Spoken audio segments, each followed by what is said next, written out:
ప్రతిగాధలో రాక్షసుడే హింసలు పెడతాడు, అణచగనే పుడతాడు రాజే ఒకడు.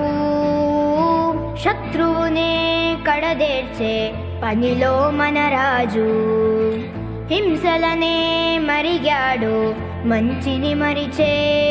ఆ నీచుడి అంతు చూసా